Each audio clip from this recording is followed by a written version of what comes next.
What's up everyone, welcome back to ARTV. My name is John and it's time for a review of the sophomore album Wasteland, baby, by the Irish singer-songwriter of the blues and folk and soulful variety with a little bit of alternative thrown in the mix, I would say. It's Hozier.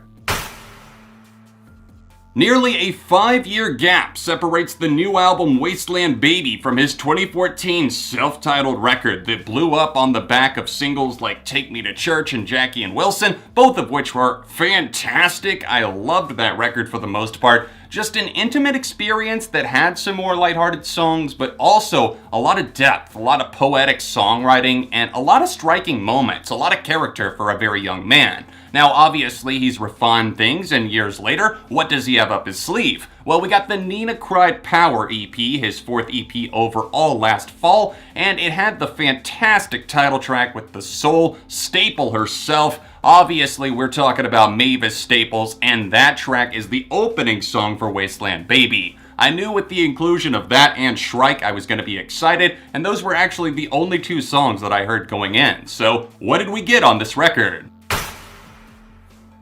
Hozier continues to stay true to himself in a very disingenuous music industry. I feel like there's so many faces and so many people trying to emulate the style of folk or perhaps bring some other overseas elements to their music. But Hozier does it naturally, and that continues once again on Wasteland Baby. This happened on the self-titled record, but I would say to an even bigger degree here. There's a contrast between the more fun upbeat songs and the dark sinking feeling of the more melancholic reflections, which I often find myself gravitating towards. Much of Wasteland Baby is a romantic record, and I love that it gives a certain edge to the tracks where you can feel the seduction, you can feel the tension in the room, perhaps between him and a love interest or the way that he describes things. He has a knack for doing that, and his voice here, honestly, it can give me chills. I already complimented it once and you're gonna hear me do it again, but this record has songs like Movement that just get into your soul and feel so good. Some of the more sunshiny dispositions get a bit irritating on this record as they throw off the pacing. I feel like they're sometimes just stuffed between more tense tracks or ones that just feel somber or like they had a very clear message.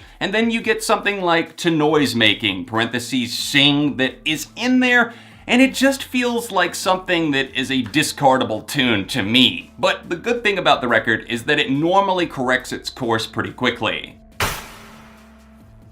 Hozier's poetic songwriting style and his intense vocal ability is always going to be something that draws people to his music. It's the instantly likable quality here, but I also like that he mixed it up just a bit from the folk and blues. I would say that there's a heavier dose of alternative on this record. You're gonna hear some nice pounding drums as some of these tracks go for the slow burn effect, some nice guitars in the mix that do get loud, and his voice is just so clear and cutting that it's almost always a win. It's unfortunate that after nearly 5 years, I do feel there are some skippables here. I would easily replace a few of the more upbeat ones with something like Nothing Fucks With My Baby from the Nina Cried Power EP, but then again, that could just be me. The production style suits him. I think that overall I have no complaints in that department. There's a few lyrical missteps, a few tracks, or at least a few lines on a few songs that I feel are a bit misguided, but again, these are minor complaints. These are me reaching for things. I think the main thing that I have against it, perhaps, is that a few of the tracks feel unnecessary, and as a result, it feels like the album drags on. But if you cut this to about 11 songs, I think you've got a perfectly good album on your hands.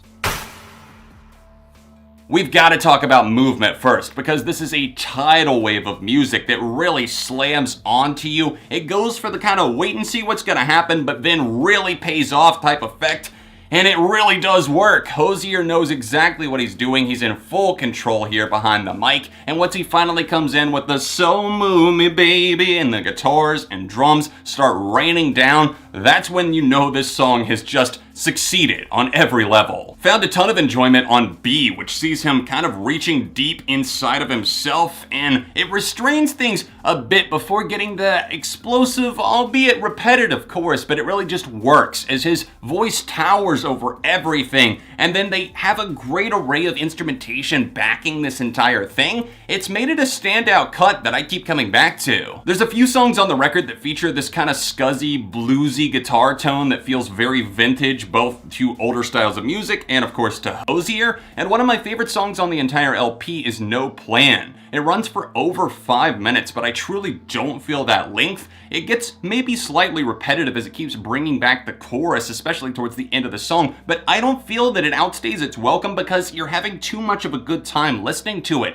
It seems like he's just taking things easy in a relationship. There's no plan, as he said, and that bumbling bass in the background is just too good. It's the cherry on the top of the sundae. Flipping the tables, I did mention a few discardable songs that, in my opinion, could be tossed off the record, and I probably would not complain at all. I think the main one that I'm having an issue with, and I just cannot for the life of me get into, it's To Noise Making, parentheses, Sing. This is a song that feels like if you paired it up with the year 2009 and also a film soundtrack from around that time, then you've got like the biggest adult contemporary hit of the year. I'm also kind of divided on the song Talk because I really like the message at its core. It's very seductive, very dark, and I do like that. I like the lyrics, but the song and a few of the little shouts from Hozier, they feel a little bit out of place, and like I just feel that I've heard it from him before or else from somebody else. Dinner and Diatribes really grew on me. I am getting more of a bluesy alternative feel from this one. Once again, seeing him implementing other stuff ever so slightly from other genres, and he kind of sticks the landing on this one. It's not one of my top favorites, but I can still say that I got something out of it. Other tracks like Nobody and Sweet Music, and in particular As It Was, added something different to the pot, and you stir that one together, ooh, that is a fascinating, invigorating moment that I just really felt his vocals on. It's something that really just cut through like a knife. There's a lot of tension in that track. It starts off slow, but my God, once the stinger gets there, you know. Hozier feels like an entertainer at a garden party that really knows how to please his audience. Some may find him a bit dull for whatever reason, but Wasteland Baby is a really good album that is quite easy to listen to. There's certainly some skippable moments and a few where I start to doze off and lose focus a bit, especially towards the end, but I like that he reels it back in. By the time the title track hits us, it's a nice smooth send-off, and overall, I think this record, while not quite as good as the self-titled, is still a very worthwhile outing. For me, this is getting a strong 3.5 out of 5. Let me know what you thought in the comments section down below, and please leave a like on the review while you're here. If you happen to be new in town, then please hit that subscribe button. We talk about music for the love of music every single week on both of my channels. If you would like to support the channels further, then please hit my Patreon. The annotation is in the corner of the screen there. If you want to see my review of Hozier's self-titled record, then tap there, or tap here for another recent review. Socials in the description, and I'll see you soon for more on ARTV.